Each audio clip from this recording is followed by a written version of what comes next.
Hello. Hey, hi Pontus. How's it going? You must unmute and that's it. And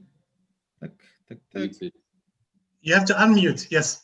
Yes. Can you hear me now? Yeah. Absolutely. We can hear you now. How's it going, Pontus? Very good. Very good. I'm trying to find a place to put my phone, so it looks okay. Really a pleasure for awesome. us to receive you and to talk with you, man. Thank you so much. So where are you guys all situated? Well, it's a long story. Long story, right? Fede from Argentina here. Okay. I'm Michael from Germany, living in Hungary. And I'm Sean. I'm from Australia, but I'm living in Budapest as well. Okay. Yeah. And where are you right now, Pontus? I'm in Stockholm, Sweden. That's where I live. Nice. Cool. Nice place. Awesome. Many music, man. Yeah. Many metal music there. And Gothenburg is like, wow, for us, you know. Of course, the origin of the country. You have meanwhile a lockdown in Sweden, or how is life now in Sweden? Well, right now the situation is actually quite bad. There's a lot of the virus spreading, and well, society is closing down more and more, it seems. So I'm hoping we will soon get some sort of control of the situation here and all over the place. So Sweden changed its policy, like they are now more restrictive. They have been quite open during the summer, I think, right? Yeah, I think Sweden in general has been more open than a lot of countries, but now it seems like this last month or so it's been spreading out of control. So it's getting more and more restricted here as well. Right. Hungary, it's exactly the same, like spreading like crazy, and we have a lockdown here as well. Yeah. So, well, how is your musician life affected by all that? Like, you don't have any live gigs now, I assume. Is anything planned? What's coming up? What's happening? Well, we're like you say, there hasn't been. We played our last show with the band. We were on tour with the band Wolf in March, just when we released our album. Our latest album, Feeding the Machine, on March 13th, which is pretty much the date when all of Europe closed down. And we were on tour in the UK at that point, but we had to cancel, like half the show, the tour, and fly back home. Was it your decision, or you had been forced to cancel everything? Well, the countries we were going from the UK and then on to France and Germany, but everything was closing down, so we couldn't play. So it was really no choice. We had to go home. Yeah, so I think March 15th is the last proper live show I played, which is really weird. Like 9 months ago. Yeah. Yes. And now you're scheduled those two. But apart from that, try to keep busy and stay creative and write music and record music and do what you can. Yeah. Well, I saw some song from Talisman. You play with Jeff Scott Soto. Oh yeah, we did in. That was almost a gig. We did like a live stream thing where we that was kind of funny. We played the music and he did vocals. He was in the States and we were here in Sweden. So well, but the band can play together at least. Yeah, exactly. We could get together here and play, the four of us, and he was over there. So nice. Sounds good. Sounds pretty good. I heard. Yeah, it I enjoy it. turned out well. Yes. Well, we are honored to have you here. You have such a long history as a musician. Like, I don't know in how many bands you played, and like how long are you a professional musician now? And how many live gigs did you play in your lifetime, approximately? I have a number of live gigs. I have no idea. I lost track a long time ago, but it's quite a few. I guess you could say I joined in 1995. I joined the band Lion's Share, and started, on a professional level, recording albums and touring. And I guess you could say that's pretty much the start of the professional music career. But I mean, I played music since my teens, so it's longer than that. But and you always been involved in the metal music? Well, I've pretty much. It's funny. I've played a lot of different styles of music. For a period in my life, I played a lot of top 40 band cover bands. Played all kinds of music, but the music that I've been doing, as a recording artist and stuff, that's mostly been hard rock and metal. Yeah, because I was checking your last post, I think, yesterday, Ronnie Atkins music. Yeah, that's amazing. It is so different. I mean, from the music that we used to hear about you. Well, yeah, it's I guess a bit more melodic maybe, but I played bass on the whole album, which is going to be released in March, I think, next year. And it's a very good album, a good mix of some songs are more poppy, and but some are also a bit harder and more metal style. Good. And you're planning to get a gig with that band?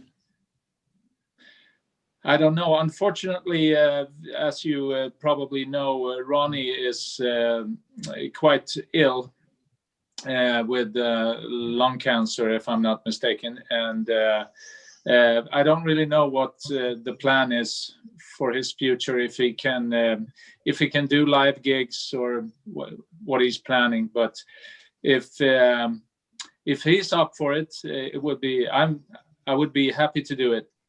Mm. Nice. You're gonna have a lot of work next year if you can, play live. Yeah. if we can, yes. Yeah. Do you like to have a lot of different projects on the go at the same time?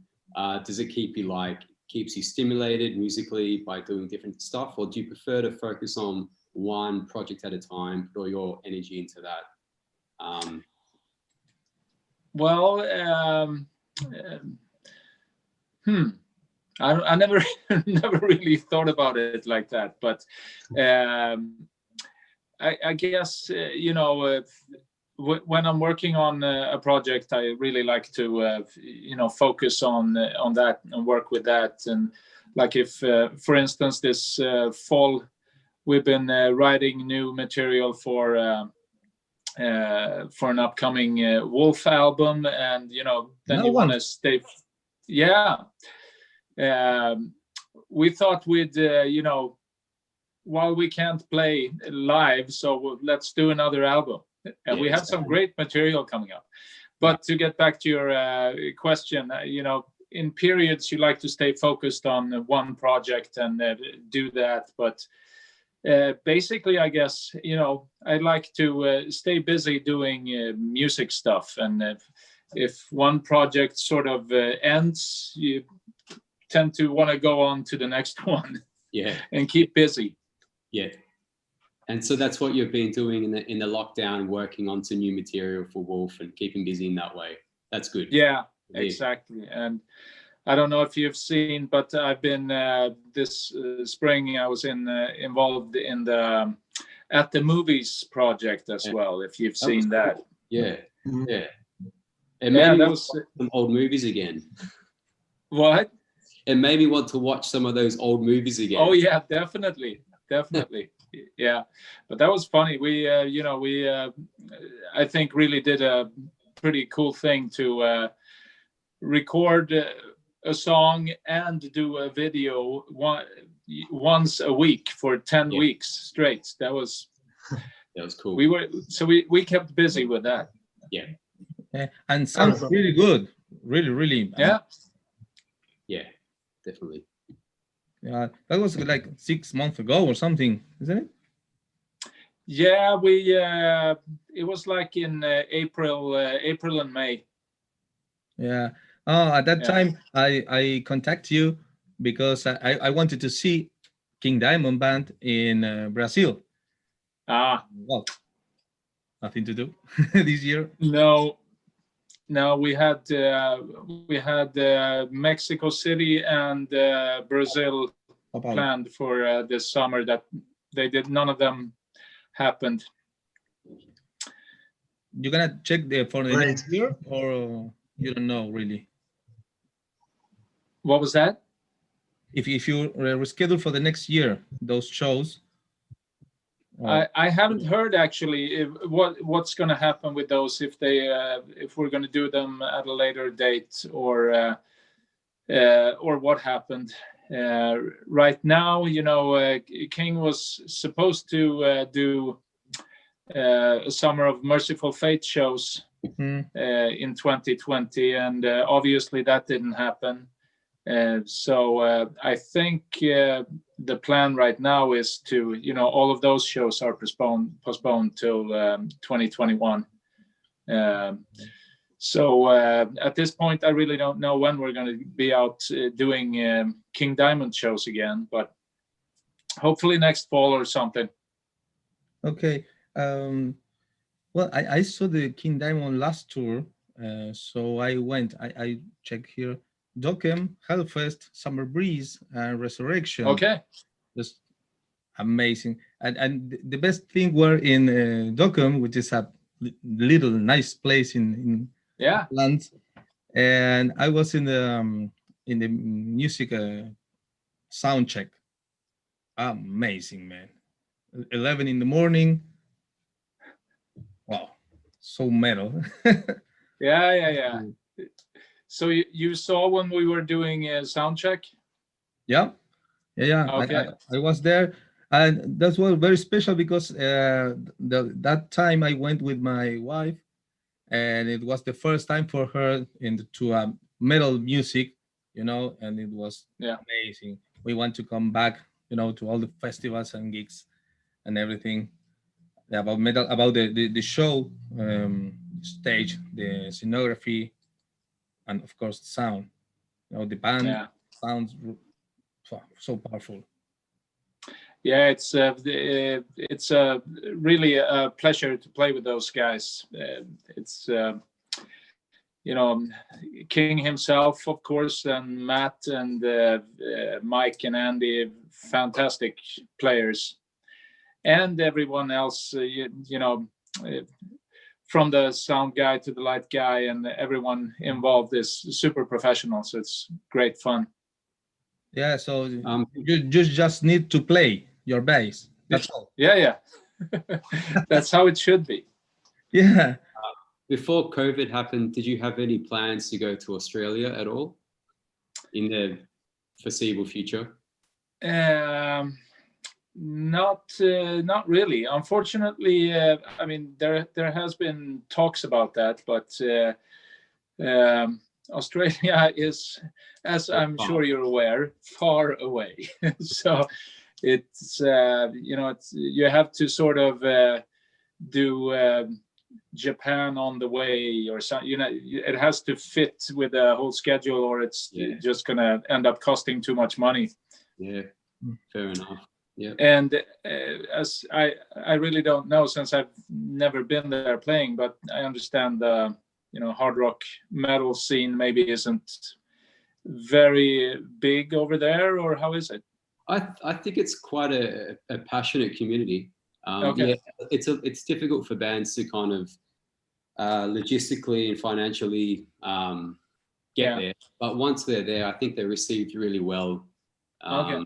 Yeah, so I think it's. I mean, yeah, I think it's quite good. It's just, yeah, it's just hard to get there, I think, for bands financially. But once you're there, I think we will welcome you with full arms, open arms. Yeah. Open arms for sure.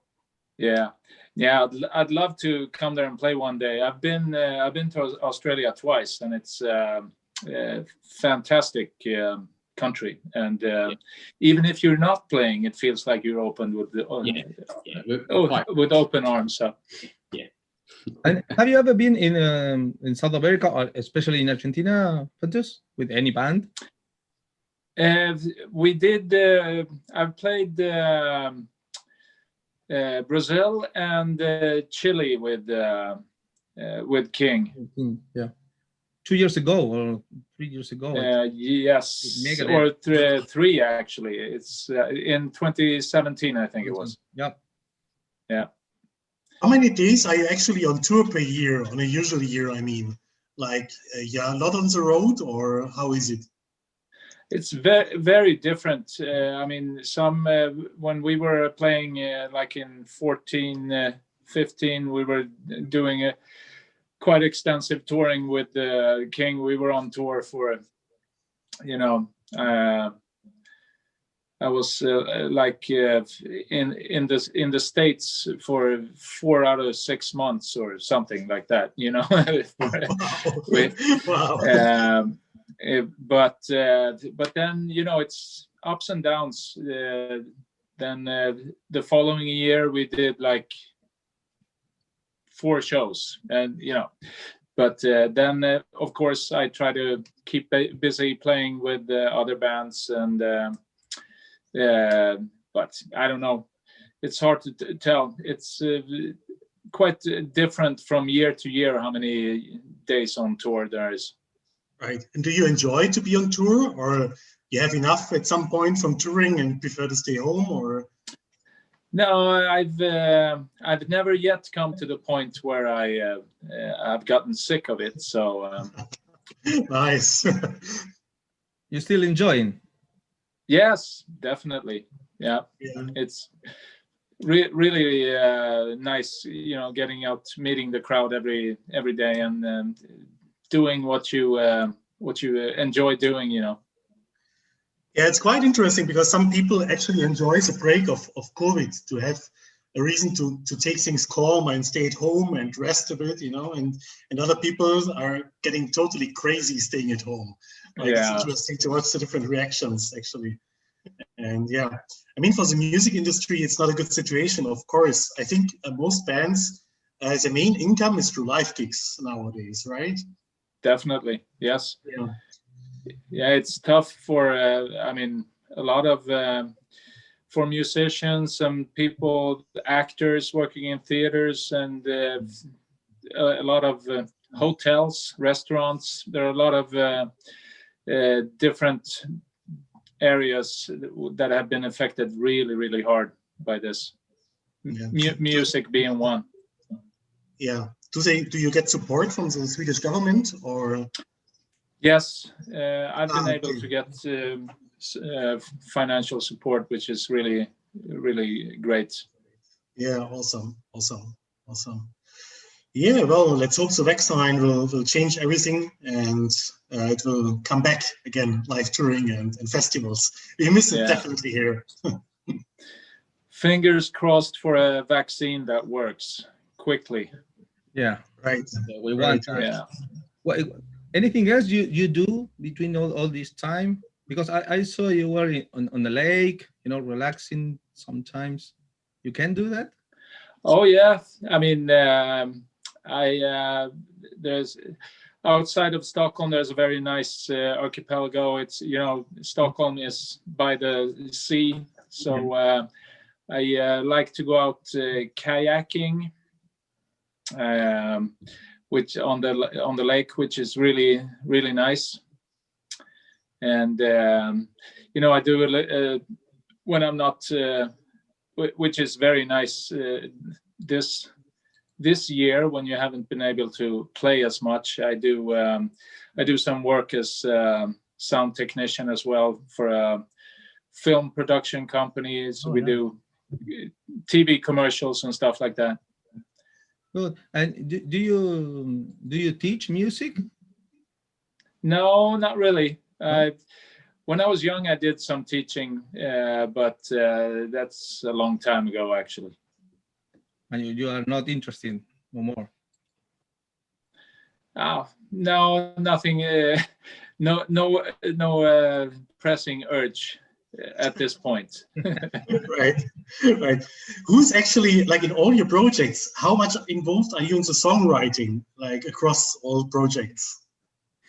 That's very different. And that's one thing that's been, I joined the band Wolf last year, actually, and we recorded. When I came into the band, all the songs were written for the album Fading the Machine, so I wasn't involved in the writing at all for that one, for obvious reasons. But then we decided to go on and try to make a new album next year, and I've been involved quite a bit in the songwriting for that upcoming album, so that's really good. And I like to have a band where I can have creative input in that way. Yeah, you like that. You like to write music? Oh yes, music yeah, definitely. Yeah, it's really I don't know how to put it, but it's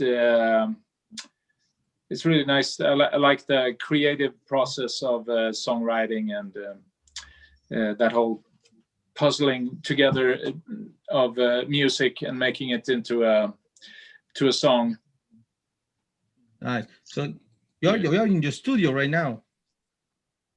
Yes, I'm sitting at my little home studio, but this is where I do these days. I guess that's how the music industry works today. This is where I do most of my recording of the albums that I play on. Nice. Interesting. For me, it's so interesting as a metalhead, like when I see so many projects coming out produced just at home with a home computer. Like, it's so interesting to see, and it opens the doors to so many creative projects, actually, which wouldn't exist otherwise, I think. Yeah, that's true. And I mean, it's like the Atthemovies project is a good example of that. I know some of the guys that are in that project very well, but like two of the guys I've never met still, and so that's kind of funny. Yeah, interesting. What do you think about the metal scene or the hard rock scene nowadays in general? How did it transform in the last 20, 30 years? I don't know. I think it's hard maybe to follow it when you're inside it. I admit I'm not a big these days. I don't really follow the scene and stuff that comes out, and you listen to some interesting stuff that pops up. I have to check out that album and stuff, but it's not like I actively follow what's happening in the music scene at all. Actually, I guess I have a lot or have enough of music around anyways. Yeah, I understand. Like, I'm super fascinated. I just opened YouTube and I could just listen for hours to new projects, upcoming projects. It's like insane. The amount and the quality is like, it's pretty mind-blowing, I think. So how about King Diamond? Is there any new stuff coming up, or? Yeah, I mean, I actually don't know at this point. I haven't talked to any of the guys in a little while, so I don't know what the status is right now, but the plan is to that King. I think King is working on writing new songs right now, and the plan is to, as soon as him and Andy, as they get the stuff together, we're gonna start recording. Great news. Yeah. Another, but I want to see all of the Institute album live. Yeah.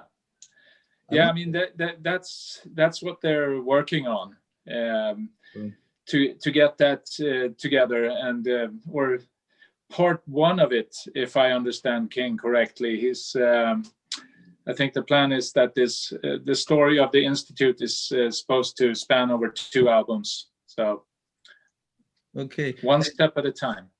Which one of the albums of King Diamond you prefer to play or to hear? I don't know. The one for obvious reasons, because we have toured quite a bit with it. That's, I guess, closest as a whole album to me is the Abigail album. Mm-hmm. It's a classic one.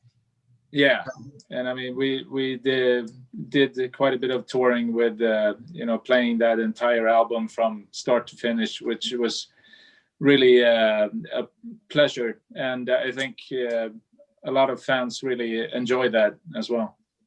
Yeah, I think it's an amazing experience for the crowd. Yeah, all the whole album. Yeah, and considering how there is a story through the whole album, and with Jodie Kasia, the actress, doing all her fantastic stuff, portraying the characters in the songs, it becomes like a show for real, a theater show. Opera. What I sometimes wonder is, like, how do you approach, like, what I ask myself personally, when you play live, often you play one day after another. What happens if you have a really bad day and you have to go out on stage? Like, how do you manage that energy-wise? How do you manage the psychology of all that? Well, it's happened quite a few times.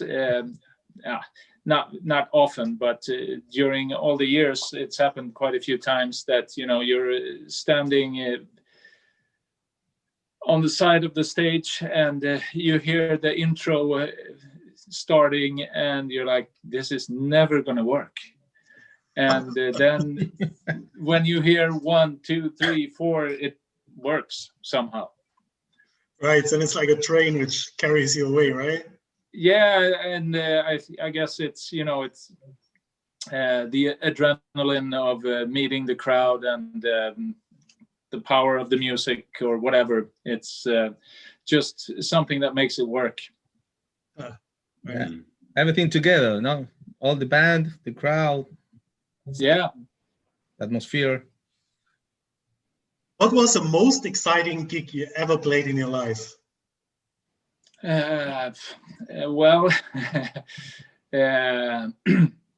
I think I would have to say my very first gig with King was exciting and shocking and all wrapped into one.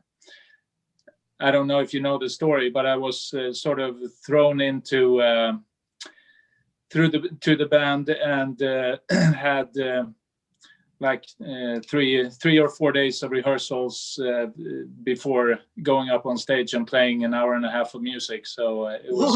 What? How was that? How was that happening? What happened?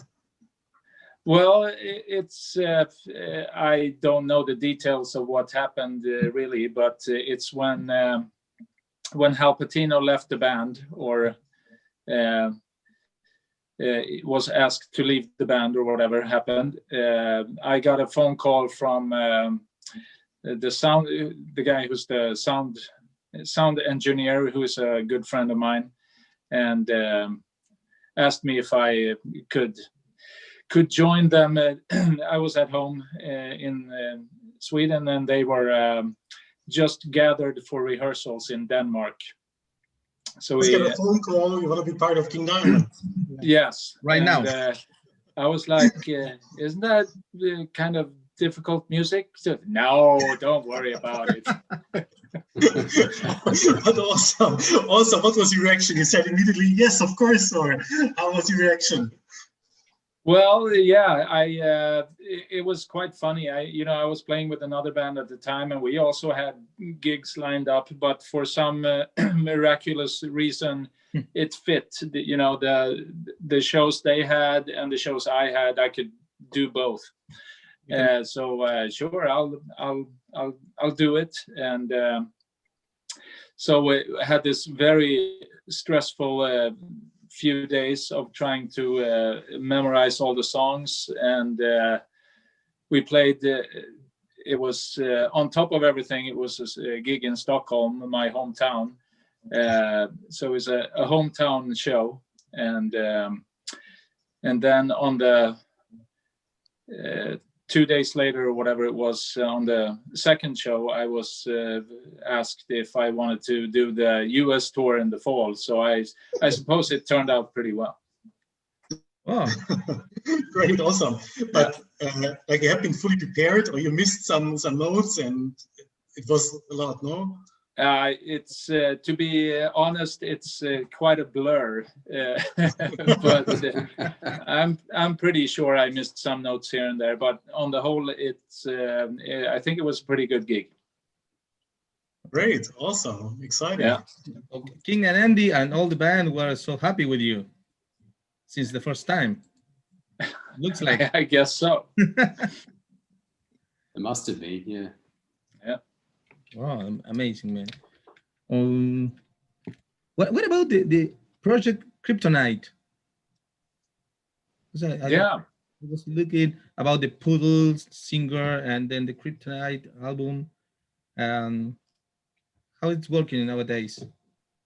Well, there has been talks of doing another album with that, but that that's there are different kinds of projects like at the movies, for instance, who's that's a project started up by musicians, and we carry it out together and have a good time. The Kryptonite album, I wouldn't say we didn't have a good time, because we did, but it was initiated by the record company. They sort of put this together, which makes it, now that we've been talking about doing another one, there's a lot of business issues into it that hasn't so far come into place. Okay, so you prefer another projects right now? Yeah. That makes sense. Makes sense. And what do you think about the music of Merciful Fate? Did you hear? Did you like? Do you like? Yeah, I mean, I wouldn't say I'm a huge fan or anything, but the stuff I heard, I really like. It's you have to, first of all, I guess, respect the fact that that was really something when they played that early 80s, that was really something that blew people's minds. And they were what's it called, pioneers in that field. I mean, it's a cool mix of for me, a lot of 70s feel and bringing in the metal, more modern metal feel into it. So really cool, a lot of really cool songs. Yeah. How did you come to metal at all? Like, how was your personal story? How did you discover metal and rock? And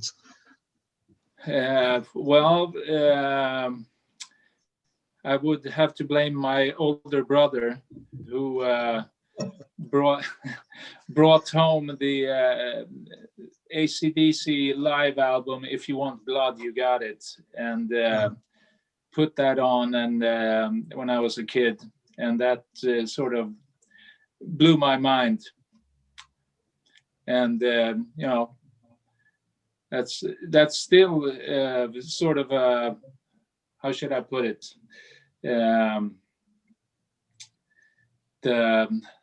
That's how a live rock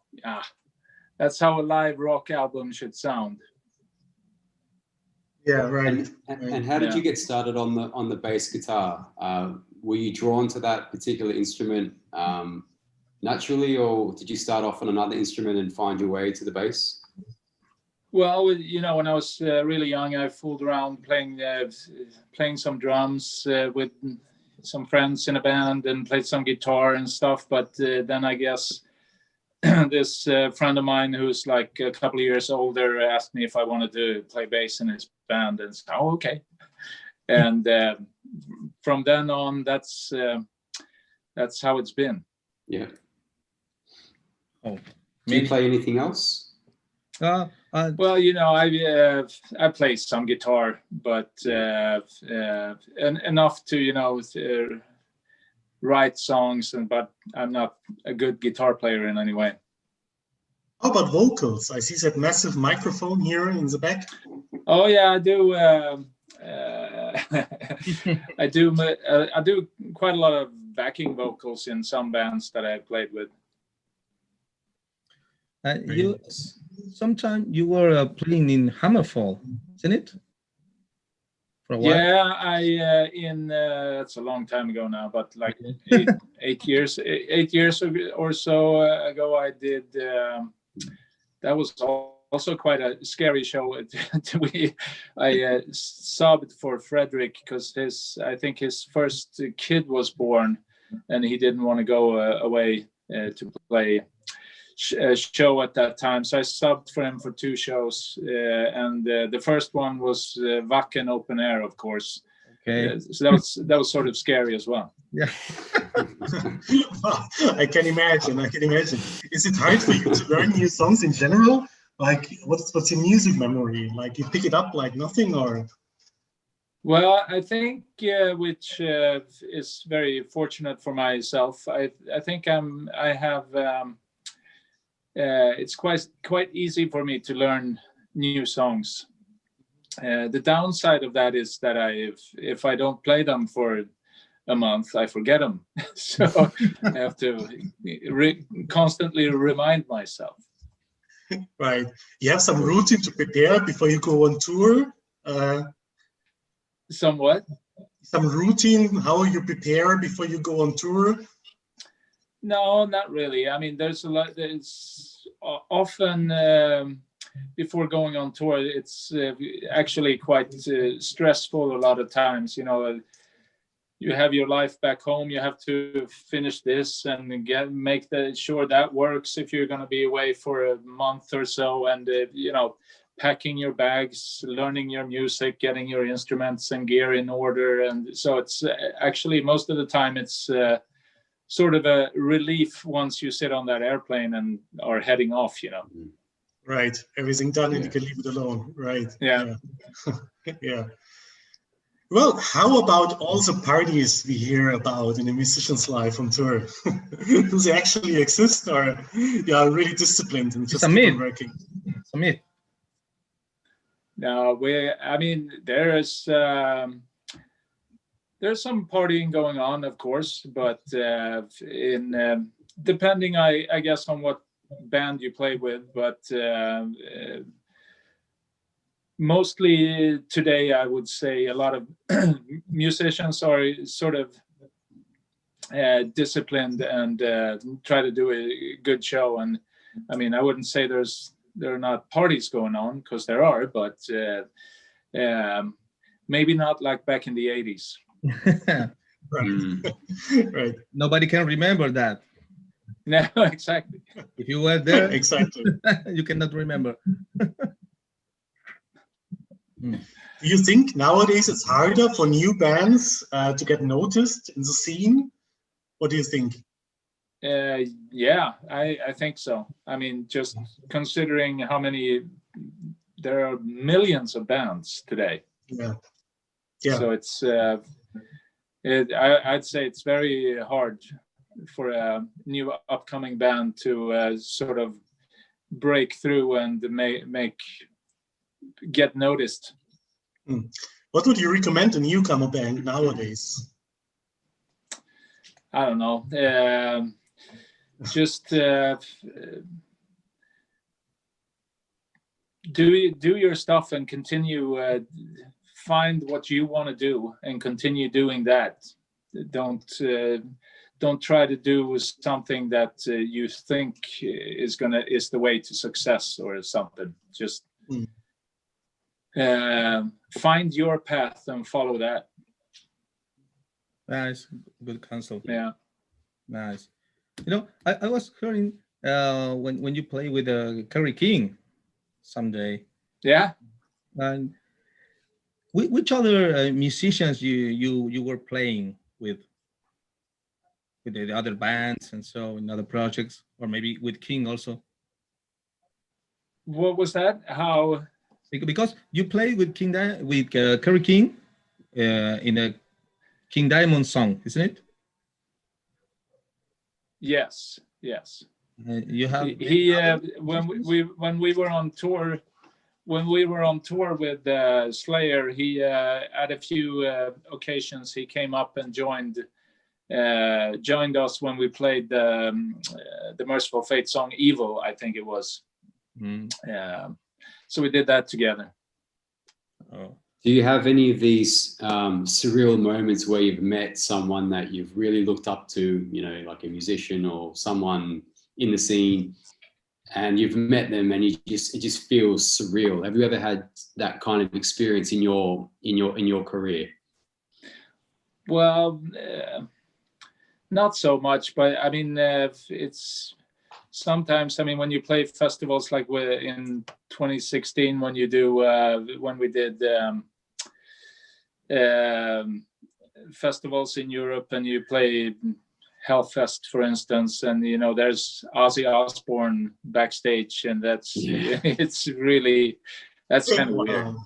Yeah, that's cool. Yeah. That looks good. Yeah. All right. I think I'm sort of running out of battery here. Yeah. Don't worry. Okay. Wow. Well, thank you for your time. It was awesome talking to you. Yeah. Thank you, guys. I mean, it was Thank you. Really pleasure to know you better, man. Yeah. Thank you so much.